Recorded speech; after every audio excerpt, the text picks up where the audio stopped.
You're listening to NFRN The Drive, your place for NFRN, NASCAR, and motorsport news. Hello again, everybody. I'm Colin Denton. Welcome back to NFRN The Drive. We have got a stacked lineup tonight. The Elite Cup Series starts their playoffs. The Truck Series ends their regular season and sets their playoff field. The Open Modified Series is going to have a run at it. NFRNX is launching for the first time, and we've got a special announcement. We did say last episode that we would have another special announcement for this episode, and it is here. NFRN is launching a merch store. It is live right now. Got a bit of a selection over there. We've got more to come, but this is a bit of a soft launch. Some NFRN gear over there available to purchase. Go ahead and take a look at the shop, and we hope to have some more merchandise available in the future. Now, looking into this race weekend, it's very exciting going to Texas World Superspeedway. We've got a couple of our Elite Cup Series playoff drivers joining us for interviews. We'll hear from a few more as well. But first, let's look back to the two races that set the playoff fields in the Elite and Amateur Cup Series. Going into the Elite Cup race, Aiden Shepard, Bernadette Burrows, NASCAR Fan 19, Dale Jr. Fan 88-83, holding the spots above the cut line. But going through turn one, lap number one, Stuart Gradden gets into Aiden Shepard. He's going to go across the racetrack, hit the outside wall, collect Chris Harley. They would have some difficulties at the start of this race. Then John Arndt gets into Gerard Aron in the middle of green flag pit stops. You can see a little contact there with Stephen Willie as well. Ryan Main's going to run into the back of John Arndt and take him out of the race. Jet Krause took advantage of the lead coming out of the caution, but the other JR would go underneath him. And then shortly after, Jack Porkins back up to the front after being on the pole to start the race. Later on, the one car of Rampage getting into Dominic Carranza, turning him on his roof. Now coming through the pack, Johnny Gardner getting into the wall a little bit, but Aiden Shepard unsure where to go. He gets into the 24 and his engine is cut, and he is going to drop out of this race and ultimately out of a playoff spot. In the end, it would be Jack Porkins claiming the late win on the season, and he would move on to the playoffs. Here's how those results stacked up. Brad Stover coming up just short, not only in this race, but also in the playoffs. He was the first spot out behind NASCAR Fan 19, who claims the final spot in the round of 16. The other JR led some laps. He ends up in the third position. Davidson also having a great run that helps push him into the top 25 in points, maintaining his playoff berth. Here's their seeds going into this race here at Texas World. Only 3 drivers in the hole to start off. Now in the Amateur Cup race, Shane Borland heading out this field. We would see an intense battle between Craig Martin and Kenny Knox looking for that final spot in. Obviously a lot of open spots on the season, but they were competing the hardest for that final spot. But here, 19 car fan and Joey Radcliffe get together, and a big crash ensues. Connor Mays, one of the top contenders all season. He was safe, though, on the points, even though he had to drop out of the race. Ryan Kendall making contact with Sparky in his back on pit lane, giving him a little damage. And then coming off turn one once again, Tyler Reed and Steve Ray create a stack up here. Dwayne Calloway, Noah Kim.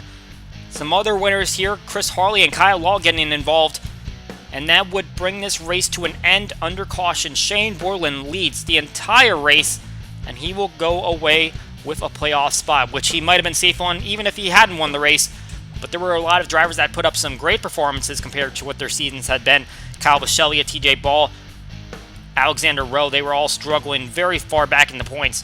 They were able to claim some top 5s. Craig Martin would be the first driver out, even though he finished in the 7th spot. Kenny Knox avoiding a lot of accidents on the night. And you can see there, Chris Harley and Kyle Law going to have the advantage over the rest of the field heading into the first race. Now we take a look at our Elite Cup Series playoff field. 16 drivers in total, 6 veterans, 5 of whom made the chase last year, along with 10 rookies. We are going to go through each of them one by one, look at them in detail, and hear from a couple of them as well. Starting in seed 1, it's the veteran driver, William Brock. A season ago, came in as a wild card, didn't make too much of a splash, had some bad performances in the first round, had an early exit, finished 14th in the points, but this year, he is coming out with a bang, and he is putting himself up on top to start off these playoffs. The biggest thing to take note of is that he is definitely capable of some big performances. 3 top 5s all of last season. In the first 16 races this season, 4 top 5s. That is tied for the most among all drivers. Also has 6 top 10s. Unfortunately for him, no road courses in the playoff schedule. That's his best track type. But there are a couple of other track types that he averages in the top 20 and that we'll be going to.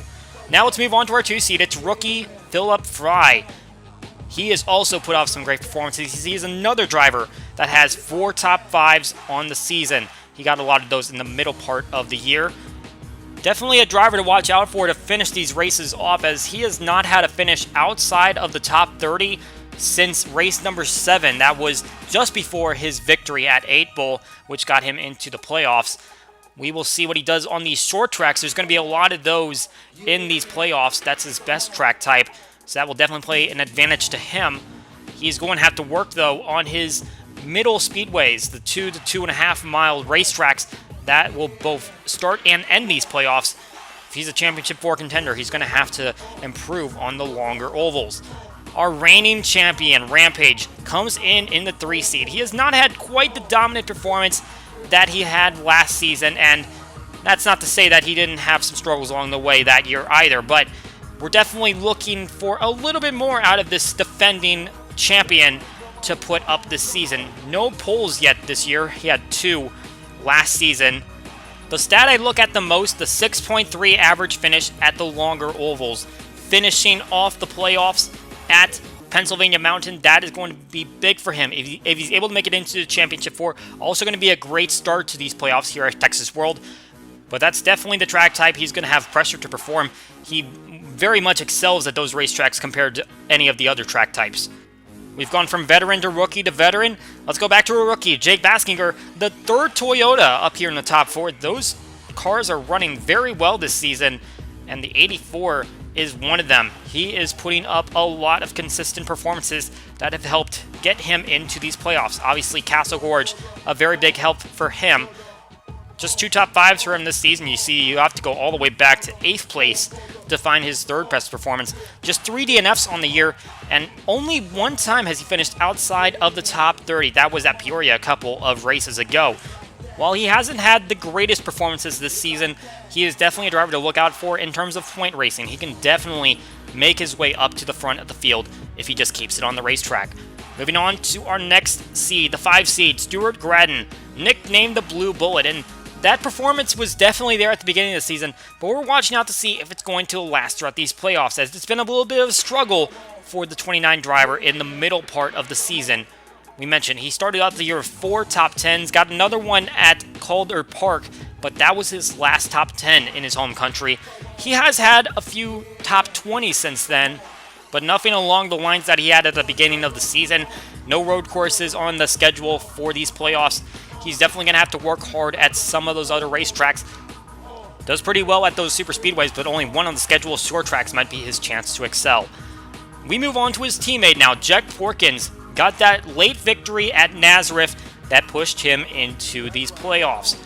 He definitely flew under the radar to start the season. Didn't get his first top 10 till Twin Ring Motegi, where he got a 9th place finish, but then put up 2 back-to-back top 5s at Van Zandt and Bump Drafton, which you can see there, 2 of his best performances. Then kind of fell off once again with some bad streak of races between Knox and Peoria, but then getting that Nazareth win, big for him. He's going to have to keep it up, though. Mid-speedways and short tracks, those are his best track types that we'll be watching out for him going through these 10 races. Short tracks are definitely going to be an advance for him because we have a lot of those in these 10 races. Reese Butcher, our first Chevrolet, all the way down in the 7 seed, the veteran driver, making his 2nd playoff appearance, and this is definitely going to be an opportunity for him to try to step it up. He has already exceeded his top 5s on the year compared to last season, and that was through 26 races, and also matched his top 10 total. Also got a pole to add to his resume. That was his first career one, and obviously he's been a race winner before. He got the victory at Delaware 1 season ago up in Canada, and this year at Green Valley Super Speed Ring. He is the short track master. We have hammered that point home before, but 9.7 average finished, 5 top 10s in 6 races, and he could have had a top 10 at the race where he didn't get one. That was at Mirage when he kind of stalled on pit lane after leading the race. He is definitely capable of putting that performance together, and the multitude of short tracks in this schedule is going to be very important to him. Talking about his short track dominance, he says, obviously my strength is short track racing. I think since 5 of the races are the short tracks, our chances to win are high. The mindset is to just try and get the best car we can out on the track and try to get a good finish. He is definitely going to take advantage of that short track heavy playoff field. However, those other track types, that might be a struggle for him. So those short tracks are definitely the time to watch out for him. Moving back to the 8th seed, Julio Caesar, the original winner of Season 2, got the victory back at Columbia. And that was definitely one to remember. It was an intense battle with NASCAR Fan 19 to the checkered flag. He then followed it up with another top 10 and has 5 on the year. Just 2 top 5s, though. He got his other one at Bump Draft, and so 2 top 5s on the season at the Super Speedways. That's his best track type, so that's obviously going to be an advantage for him. But not a lot of those in the playoffs, but he has some good performances also at the intermediate speedways and the short tracks. Those are where his other top 10s reside. So he is definitely going to try to take advantage of his versatility. He's going to have to pick it up, though, on those longer ovals, a 31 average finish on the mid-speedways. Adam Mundinger, our 9th seed, we'll take a look at him as he is another driver that has put up some top 10s, got the victory at NECS, the road course, to put him through to the playoffs. It's a big run for him, but the momentum is something to look out for. Since getting that victory, he has a best finish of 20th. That came at Castle Gorge, and then all the finishes after that outside the top 30. Certainly drivers go through slumps, but he's going to have to pick it up right now because in the first round of the playoffs, even though there's a lot of opportunities to make it to the next round, he's going to have to be one of those drivers that gets himself out of a hole. We did mention he does have that ability to put the car in the top 10, has pretty good performances at the super speedways and speedways, the intermediate ovals. He's going to have to focus still on the short tracks as well as the longer ovals on starting and ending the playoffs at his worst track type. He says, obviously, we're focused on the final race, but we'll write down what we need to do at the other tracks and try to copy that so we can win this championship. Now, the sample sizes on both of those track types are pretty small, but taking note of the short tracks, he did have a top 10 at Mirage, so he very well might have the ability to pick it up on the short tracks. He's just going to have to show that very early on as we head into the round of 16. Our next driver on the chart, Amethyst Ashleigh, really performing on the super speedways. The Pigs Cliff winner, along with her 2 top 5s and 3 top 10s on the season, they've all come on those 2.5 or longer mile ovals. Now she'll look to apply that performance to these final 10 races. And we are now joined by the 10 seed in the chase, Amethyst Ashleigh. Now, obviously, a lot of accomplishments this season as the first female to start an NFRN race, the first to win one, and now the first to make the playoffs. Heading into this chase, how do you feel that this team is going to fare? I feel that we're going to be doing fairly well. Our cars have been fast all year, and we continue to do as we may. Our team has been excellent this year, and I'm not afraid of our competition.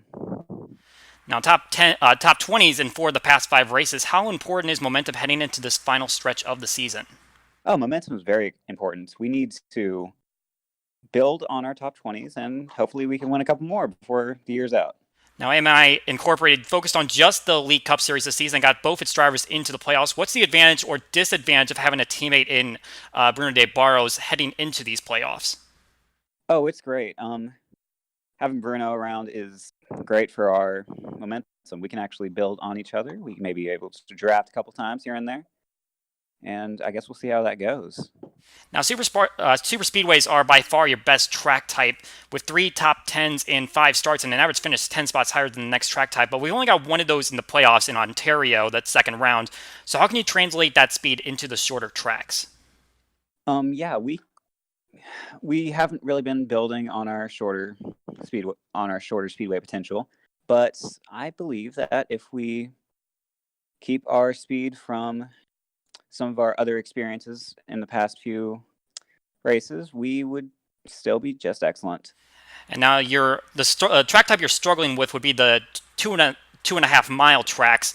Now we're starting the chase and ending the chase on both of those on that track type. What's the mindset heading into those races, and would that take away from the preparation in the other rounds? Oh, we just have to be prepared for what's coming for us. We know that we struggle some, but I feel that if we just maintain, we shall improve. All right, and obviously a pretty stacked field, several veterans, but several rookies as well, including yourself. Are there any competitors you see in this chase as a threat? I mean, I still see Bruno as our strongest threat because he's been easily who we've been competing against throughout the year. He's been the one that has had similar machinery as us and has done about as well as we have. All right, and that is our 10 seed in the playoffs. The Pigs Cliff winner, Amethyst Ashleigh, heading into these playoffs. Have a good time in those last 10 races. All right, thank you. Now looking at our 11 seed, Ryan Maiden, another late winner, getting the victory at Peoria and had to do a little avoidance in the accidents and the chaos that ensued in that race. He was able to come out on top and claim victory. Obviously, the season has not been a strong one for him. Only has another top 5 on his plate that came at 8th, then go all the way back to 10th place at NECS, one of the road courses that we won't have on our schedule, and that is his best track type. Going to be a little bit of a disadvantage for him, as those are his only 3 top 10s on the season. Otherwise, he's only had a few top 20s scattered throughout the season, but a lot of those did come just before his victory at Peoria. Did not have a good finish at Nazareth. He was, I believe, the last car on the lead lap. He's definitely going to have to pick up that performance, though. Next up in the Gardner race machine is Johnny Gardner, a veteran of the league. Did not have a playoff appearance last season, but this year got the victory at Calder Park and is able to lay claim as one of the 16 drivers competing for a championship at the end of the season. And we are now joined by the 12 seed in the playoffs, Johnny Gardner, heading into his first Elite Cup Series playoffs after missing last season, but still getting the win in those final 10 races. What strides has his team made from 26 races ago to be in this position? All I can say is that we've been having some trouble with consistency, but hey, we got to win where it mattered the most, and we're off to fight for a championship, which I'm very proud of. And you guys definitely did peak in that middle section of the season. 2 top 2s in a row, finished off by another top 10. But then after that, you've had 5 straight finishes outside the top 20 heading into this stretch. What kind of improvements do you guys need to make, or what can you do to turn around that momentum? Well, honestly, I can say I have to rely on Fitzy for help because, well, he is a teammate and he is a rookie this season, but he has some expectations to help me with the playoffs and make sure my equipment's higher up for the 10-race stretch. Now, looking at some of the strong points from your season and over your career, your best track type is those longer ovals, the 2 to 2.5 mile tracks. And we have in this chase both are starting at the front and the end of these playoffs, which means going into your best track type at the Championship 4 round is going to be pretty exciting. If you can make it there, what do you have in store for that?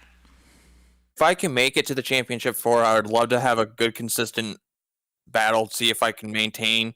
If not, I'm hoping to finish decent enough. Now, looking at some of the tracks that you struggle with most, that would be the short tracks. You have a best finish of 20th, just 20th twice. With 2 of those tracks being in the round of 8, what kind of focus do you put on that round, assuming you can make it there? And what would it take away from your preparation in the first 2 rounds? So practice is what I'm going to definitely need to survive if I make it to the round of 8. But with the determination, it needs to be like on the back burner so I can focus on the first 2 rounds. And as we head into these playoffs, it's a very stacked playoff field, several veterans, a couple rookies as well. Who do you think will be your biggest threat heading into these final 10 races? Probably the biggest threat that I have to face is probably John Hurt with his prior experience being in the playoffs from last season. All right, and that is Johnny Gardner, ladies and gentlemen. He will be heading into these playoffs looking for another victory and possibly a championship for bid as we head into this first round at Texas World, Toronto Lakeshore, and NASCAR. Thank you very much, Johnny. No problem. Glad to be here. Let's move into the rabbit's hole. Davidson, 13th on the grid, the final winner to make his way in. He got the victory at St. Joltis, but he spent the entire season battling to make it into the top 25 in points. He just got in at Nazareth, getting a 4th place finish, his second top 5 of the season. Also at a top 10 at Van Zant's, but those are his only 3 top 10s on the season. You can see he has been involved in a lot of accidents. 7 DNFs for him. He's had quite a tumultuous season, but he is definitely trying to see if he can hit the reset button heading into these final 10 races. Runs well at those longer ovals, struggling a little bit at the intermediate ovals, even though he had 42 laps led at Pikes Peak, but he was unable to claim victory at that track coming from the pole. John Arndt, our first open driver. He is the veteran who has pointed his way in both seasons, but still has yet to get a victory. He got a runner-up a season ago in the 15th race of the year, and he is still looking for a performance to match that. 4th is his best finish on the year, coming at NOCS. Also has a pair of 6th place finishes at Pikes Peak and Twin Ring and another top 10 on the season. Got his first career pole this year, but he is definitely looking for something to go his way. Intermediate ovals might be his best shot in these playoffs. 15.8 average finish, 5 of his 10 career top 10s coming from that track type. He's definitely going to be looking for his first career victory, but he might be able to point his way back into the championship for once again. Bernadette Burrows, our 15 seed. He is also a notable, consistent driver looking for something to go his way in these playoffs. 2 top 5s on the season, 4 top 10s. He's carrying some decent momentum into these playoffs. Had a top 5 at Peoria and also a pair of top 20 finishes surrounding that. But he's another driver to watch out at those intermediate ovals. At that track type, worst finish of 13th. That came at Twin Ring. Both of his top 5s fall into that track type. 7.5 average finish. That is where he is definitely going to excel if he wants to point his way even further or possibly go for a victory. He's been solid at keeping it on the racetrack with just 3 DNFs. Consistent driver, but this is what he says about being consistent on the season. Consistency is the key, but we definitely need wins to make it less of a recurrent pain for us. There are only 2 speedways left, and the others are more difficult tracks, as my results can tell. We've got to find a way to beat the adversities and get some wins. That's the way. We are definitely going to see if he can find the way to victory lane at either one of the intermediate tracks left on the playoffs or at one of the other track types. And now our final playoff driver for the second year in a row in the 16th seed. It's NASCAR Fan 19, the 64 driver, has pointed his way in barely both years. This season was a little bit more of a gap between him and Brad Silver, but he definitely doesn't like to be in that position. He's had very good performances. I believe he can be the only driver to say that he has 2 runner-up finishes on the season. Those coming at Columbia and Mirage. Also at 3rd place at Van Zandt, finishing just behind his teammate Rampage. But there is definitely a need for him to get a victory, even though he got 2 victories in the playoffs 1 season ago. And he's definitely going to try to take advantage of his good performances to make sure that he gets further than he did 1 season ago in the round of 8. Here's what he said about that 2-win playoffs last season. Winning is such a difficult thing to do in the series, and getting both my wins in a 3-race span was kind of crazy. This season we got 2 runner-ups in the first 4 races, so it feels like we can do it, but we haven't been anywhere close to our 4 straight top 10s like we were then. It feels like we're points racing, and every round we'll need our bar to be higher. He is definitely going to see if he can claim a victory once again in these playoffs.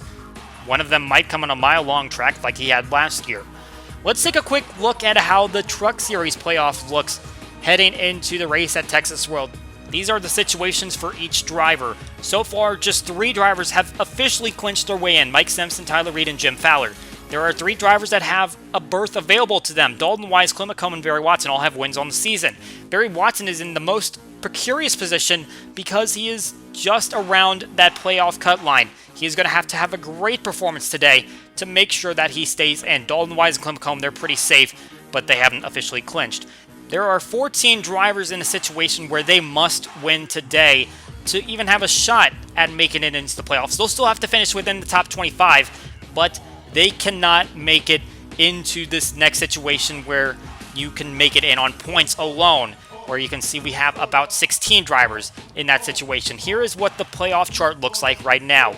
Steve Ray and Adam Kuhn are in the hypothetical open positions right now. James Smith also above the cut line. Justin McConna is just below them, along with Dylan Lexton. You can see all of those next drivers that are down there. And there's a very small selection of drivers just below 19th place that could get in on points, but very unlikely that will happen. They probably want to have a victory today. It's going to be hard for some of those drivers that are on this chart to make it up there into that conversation. And obviously they're in the bottom right. Barry Watson, 3 points below the cut line right now. He has to have a stellar day to make sure that he is safe. There's a lot of situations that can happen where he can have an okay day, but the better that he can finish today is going to be great for him to ensure that he'll be in the playoffs. Otherwise, he might be the one driver this season that does not make it on with a win. So we are getting ready to go into racing action. We'll start off with the Open Modifieds at Portland, then head to Texas World for the Truck Series, and finally capping off the night with the Elite Cup Series. Now, obviously, a few reminders. NFRNX, that is available tonight.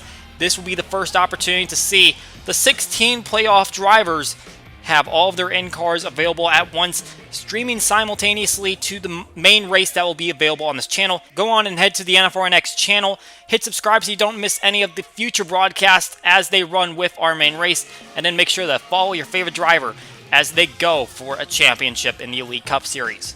A couple other reminders, we do have a Truck Series part-time deadline coming up in a couple days' time that is open to anyone that doesn't have an NFRN ride in a full-time or part-time capacity and would like to enter the series late. That is for race number 10 that you'd be entering. We have a few entered in for today's race as well as race number 9, but race 10 will be the first race that this deadline would be entered into. That will close 2 days from now, and then we will hit the race number 11 deadline. And as always, we have our joint Discord server open between us and the ASCA League. Go ahead and head over there, get involved with the community, and also stay up to date with some news alerts. So that is going to be it for this episode of NFRN The Drive. We hope to see you on one of our many platforms to watch tonight's Elite Cup Series race in action, along with the Truck and Open Modified Series. But for now, my name is Colin Denton. Good night, and good riddance. Louder!